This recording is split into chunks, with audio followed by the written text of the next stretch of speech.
What is wild is that there are people who have never known life without the internet. They cannot remember a time before smartphones, before constant connectivity, before every question had an instant answer. I am not one of those people. If you are watching this, neither are you. So let's talk about why growing up without the internet did not make us dinosaurs. It made our brains fundamentally different. Spoiler alert, it is not about being technologically incompetent. It is so much deeper than that. Here is the thing. Your childhood was not just different, it was neurologically different. You spent years developing your brain in an environment where boredom was normal, where you had to actually sit with a book for hours, where entertainment was not algorithmically delivered every 15 seconds.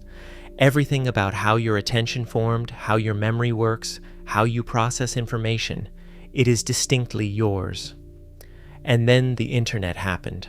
Suddenly, everyone around you is scrolling, multitasking, switching contexts at lightning speed. You are sitting there wondering why you cannot just sit with your thoughts for 10 minutes without feeling like something is wrong with them. Neuroscientists call this sustained attention capacity, the ability to focus deeply on one thing without needing constant stimulation. And for some people, that capacity is incredibly strong. It's not that you're slow, it's that your brain was trained for depth, not breadth. Growing up without the internet was not one experience. It was a completely different developmental pathway, disguised as just how things were. You had to develop patience, not because you were virtuous, but because you had no choice. Information was scarce. You went to the library, you asked experts, you read entire books to find one answer. You learned that not knowing something was normal and temporary, not a problem to be solved in 3 seconds. Then there is memory.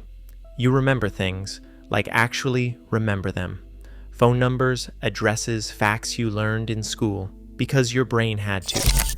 There was no external hard drive to offload everything to. Psychologists call this semantic memory consolidation. Your brain building deep, interconnected knowledge structures because external access was not guaranteed. Research from Columbia University found that people who grew up with search engines show reduced memory consolidation. Their brains are optimized for knowing where to find information, not for retaining it. Your brain is like a well-stocked library. Their brains are like expert librarians who know exactly which shelf to check. Neither is better. But here is the thing. Your memory is yours. It does not require Wi-Fi. This is cognitive architecture.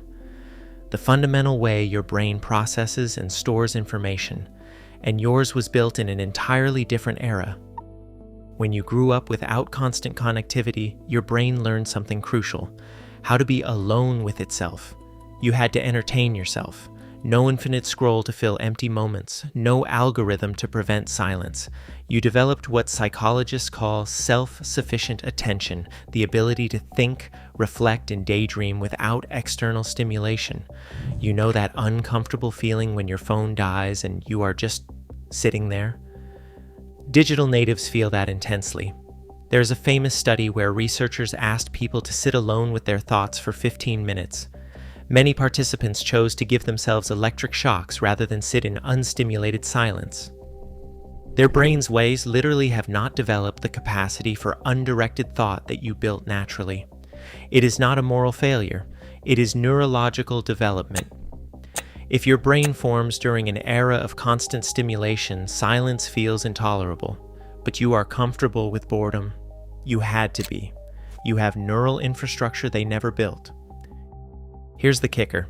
Your relationship with information is fundamentally different, and it reveals something massive about how you think. When you were growing up, if you wanted to know something, you had to work for it. You couldn't just Google it. You had to find someone who knew, track down a book, or figure it out through trial and error. This created something powerful, tolerance for ambiguity. A 2021 study found that adults who formed their learning habits before widespread internet access showed significantly higher tolerance for frustration during learning tasks. You are used to not understanding something immediately. You have practiced the discomfort of confusion. Digital natives often have lower frustration tolerance for information that does not come easily. Why struggle when you can just find a YouTube explainer? Their brains have been optimized for efficiency. Your brain has been optimized for the productive struggle that builds genuine understanding. Let's get primal. When you grew up, your identity formed differently. You had to figure out who you were through direct experience, face-to-face relationships, trial and error in physical spaces. You did not have the ability to Google how to be cool or optimize your personality based on what got the most likes. Psychologists call this internal locus of identity. Your sense of self comes from within, from your actual experiences and reflections, not from crowdsourced validation. A 2019 study found that teenagers who grew up with social media showed higher levels of social comparison, external validation seeking, and identity instability. Their sense of self is partially externalized, dependent on how others perceive and respond to their digital persona. You did not have that option. You had to figure yourself out the hard way, and yeah, you were probably more awkward in the process. But there is something psychologically robust about building your identity without an audience of hundreds watching and judging in real time. When you grew up without constant internet access, your attention span developed in a completely different environment. You could read for hours. You could work on one project all day. You could watch a 2-hour movie without checking your phone 17 times.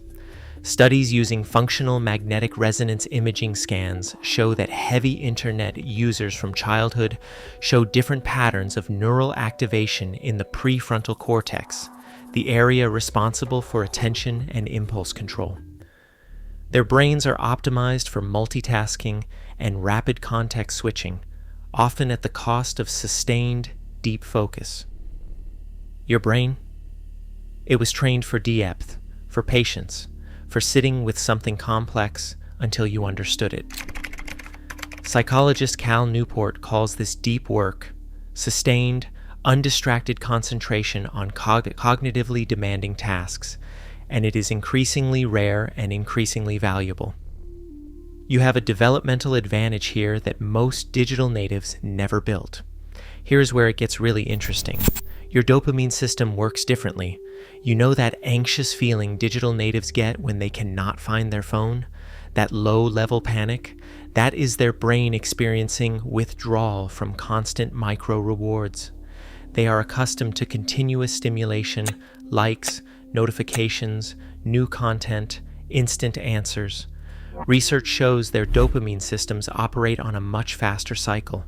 They need novelty more frequently.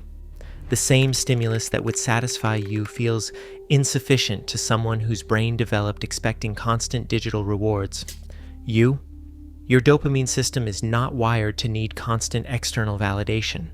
You developed internal reward systems, finding satisfaction in completing tasks, mastering skills, face-to-face social approval. Your brain learned to generate contentment without algorithmic assistance. This is not about being better. It is about being different. Your reward baseline is simply calibrated to a pre-digital world. When you meet someone half your age, the disconnect is real. They can't understand why you'd rather read a physical book than scroll through articles. You can't understand why they need their phone during dinner. Neither of you is wrong. You're just neurologically different. This is what researchers call digital dependency versus analog self-sufficiency. One generation needs external digital input to regulate their emotional and cognitive state. Your generation developed internal regulation mechanisms because external input was limited and controlled. You're not behind. You're not outdated. You have cognitive capacities they never developed. Social media hasn't helped this divide. Everyone's posting about how connected they are, how productive their multitasking makes them, how they can't imagine life without instant access to everything. And suddenly, your preference for deep reading and uninterrupted thinking feels outdated. This is social comparison, measuring yourself against others, and it's exhausting because you're comparing your analog strengths to their digital highlight reel. Real talk.